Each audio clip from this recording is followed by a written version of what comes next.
I have talked about the UK and the US turning into rogue states on so many occasions from this platform.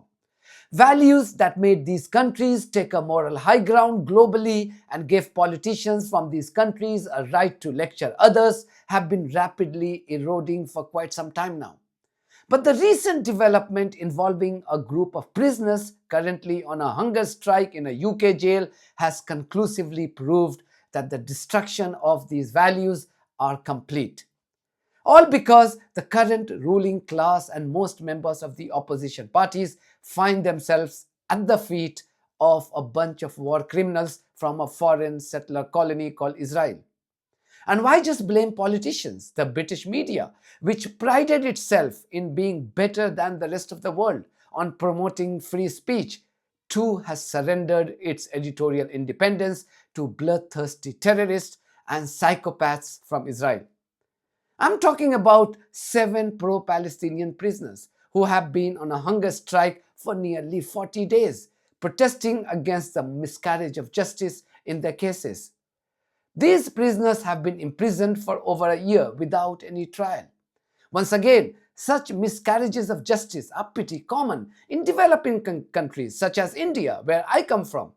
But we were told that the UK was better in protecting civil rights and championing free and fair trials through its independent and impartial judicial processes. You would have thought these values would be strengthened under a Prime Minister who has been a career human rights lawyer. But dare I say that things have only worsened with Keir Starmer as the country's Prime Minister. What's the crime of these prisoners who are now being treated like terrorists? They conducted raids on an arms factory owned by Elbit System, Israel's largest weapons company, and RAF Briz Norton last year. Their action was to protest against the Gaza genocide and, most crucially, the complicity of the UK government. This had prompted the UK government to astonishingly bring a new law to declare the Palestine Action Group a terrorist organization. Not that I am hopeful. A group of 3 judges may decide this week if that legislation was legal.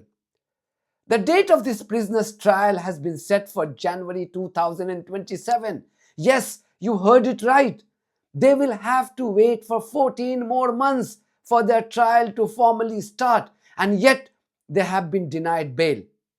Any student of law would tell you that the bail is the rule and jail is the exception forms a fundamental legal principle in any functioning democracy. But we have seen it work the other way around in the UK, and this tells you everything about the perceived erosion of key values that made the UK stand out in the past. Listen to MP Jeremy Corbyn, who has been extremely vocal on this matter all along. Here is Jeremy speaking to Novara Media. They're taking hunger strike action in order to draw attention to the fact that they are remand prisoners. They're not guilty of anything. They haven't been convicted of anything. They're remand prisoners. Yet the trial date is now set for January 2027. That is 14 months on from now. For people who have a case they want to answer, they want their day in court, obviously, and they'll get that. But why are they in prison at all? They could quite easily be released on remand, and that is one of the requests they've been making. I would like to think they're going to get a fair trial. But there's something quite odd and interesting about this. A number of prisoners taking hunger strike action in this prison gets hardly any coverage on the mainstream media in this country. Now, what has happened to the principle of fearless investigative reporting by the British media? Why can't they report this case? Why can't they make a comment about the unusual nature of being held all this time on remand with apparently little prospect that they'll be released ahead of the trial date, which, as I said, is 14 months away? What's happened to our media? If a prisoner is on remand, then normally they're treated very differently to a convicted prisoner. They've been convicted of nothing. David Lammy is the Justice Secretary and also the Deputy Prime Minister of the United Kingdom. He has rightly come under growing condemnation from his parliamentary colleagues for his refusal to meet the family members of those prisoners currently on hunger strike, despite their health condition deteriorating for the worse. See how disgracefully he conducted himself when the family members of those currently on hunger strike met him. Requesting him for his intervention, instead of showing compassion, he showed cowardice and decided to run away. There's been 4 weeks of hunger strikes. Why have you said nothing? Why have you said nothing? My name is Shamina. I am a sister of one of the hunger strikers. We have been waiting for you to respond and the Minister of Justice to respond. There's 7 hunger strikers in the UK right now. They have 5 demands. We've got the letter for you. We've been waiting for a response. I don't know anything about this. My brother is on now day 25. Really sorry, I don't know anything about this. I know. They wrote to you about October, end of October. Joanna has been written to as well, and the Ministry of Justice. This has 5 of them. Come on, David, let's go. And they're like in the UK. These people are doing what you should be doing. They're trying to stop a genocide. We have live trials. They want fair trials. They want bail. They want Elbit shut down. They want the deportation of Palestine action. And they want the head of failed. As many as 40 MPs from different political parties have signed an early day motion urging David Lammy to intervene urgently to ensure their treatment, the prisoners' treatment, is humane and their human rights are upheld. You can see the names of these MPs on your screen now. I'm also sharing the link to this early day motion in the description. You can write to your local MPs asking him or her to get behind this motion if you are in the UK. Lammy's disgraceful conduct wasn't just limited to running away from the family members of those on hunger strike. He faced the rebuke from the Speaker, Lindsay Hoyle, this afternoon for not even acknowledging the communication from fellow MPs. Watch this extraordinary development here. I say extraordinary because Hoyle has come under criticism in the past for being pro-Israel. Point forward, John MacDonald. I don't like doing this, Mr. Speaker, but I have to. I wrote on behalf of several members to the Secretary of State for Justice last Wednesday. It is in relation to the hunger strike that's taken place within our prisons at the moment by Palestine Action prisoners, some of whom now have been hospitalised. We wrote simply asking for a meeting with the Secretary of State. We've not received any response. I informed his office yesterday I'd be raising a point of order. We gave it another day. We still haven't had a response to that letter. This is a matter of urgency, and I would have expected at least the courtesy of some response, even if he's not willing to meet us. Can I first of all say I thank the honourable member for raising his point. I always expect ministers to take seriously correspondence from members whichever side of the House. It is totally unacceptable.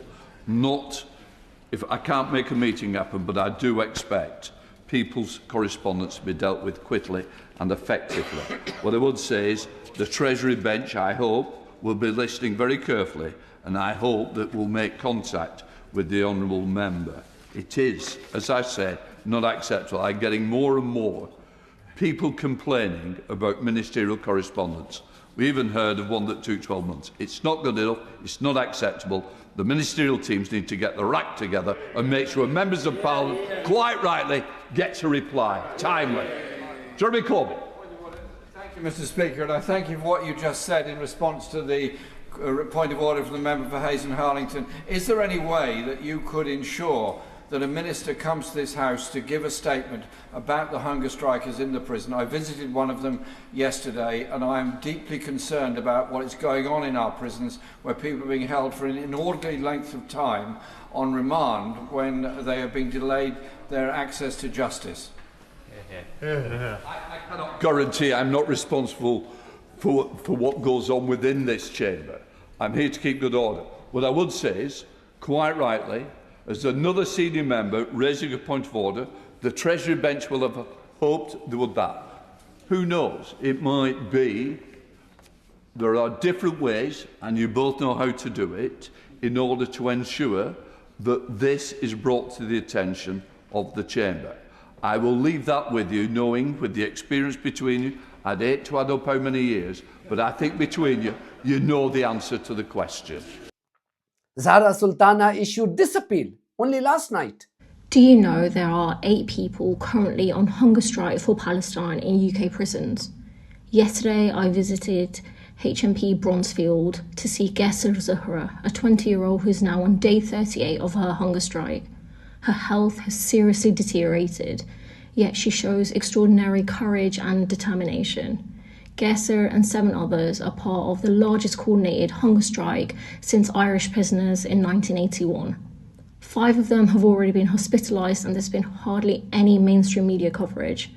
Many have been held on remand beyond the 6-month legal limit, so they must be granted immediate bail. Their other demands include the right to a fair trial and full respect of their rights whilst in detention, especially access to medical care. And they are also calling for the deprescription of Palestine action. This is unfolding while a Labour government abolishes jury trials, a cornerstone of our legal system, and handpicks judges to oversee judicial review cases like that of Palestine actions. Our civil liberties are eroded and our right to protest is being undermined. So this is a pivotal moment. Please contact your MP and ask them to speak up for the hunger strikers and their demands. Their lives and our principles of justice are at stake. Jeremy Corbyn is right when he expresses his shock on the media blackout of this unprecedented story. The media, which also includes the BBC, funded by your hard-earned money called the license fee, is busy rolling out a course for its employees on Zionism and how to respect a pro-genocide and racist ideology. And when they are not busy protecting Israeli war criminals, this rogue organization does this. Watch BBC editor for Latin America and Caribbean, Vanessa Woschluter's gold standard journalism on the opposition politician from Venezuela. She says, and I quote, "The whole of the Venezuelan people wanted to see her delivering that speech." The BBC is clearly setting new standards on its so-called impartiality every day. There was a lot of expectation, wasn't there, Vanessa, that she would show up in Oslo to accept that prize. She is, of course, in hiding. Now we're hearing that she's not going to be there. That's right. There had been huge expectation. Her mother, her children are there. She hasn't seen them in years. So they were obviously very much looking forward to seeing her. And of course, the whole of the Venezuelan people wanted to see her delivering that speech, which will now be delivered by her daughter. This to me is not journalism, but pure propaganda. And we expect this disgraceful organization to defend journalistic ethos by reporting objectively and bravely on the condition of pro-Gaza prisoners? That's too much to expect. The news of British prisoners being denied bail for vandalizing defense property is not just any other story. This raises a question on the very principle of a free and fair justice system. This should worry every single British citizen. That's because today is these pro-Gaza prisoners, tomorrow it will be your turn. If you are silent today, there will be no one to stand with you when the same group of compromised politicians target you tomorrow. Allowing corrupt politicians to get away with the crime of subverting the justice system causes irreparable damage to the very fundamentals of a functioning democracy. And from my experience in India, I can tell you one thing. Once you embark on this trajectory as a nation, there is no coming back to glory. Your future generations will ask you one day, what role did you play when your country was being changed into a failed democracy to serve the interest of a genocidal regime of a foreign settler colony? I bet you wouldn't have any answers. That's it for me. Thank you very much for your support of this platform and our journalism. If you haven't subscribed to my channel, please do so, because that's one of the many ways you can support independent journalism. God bless you all.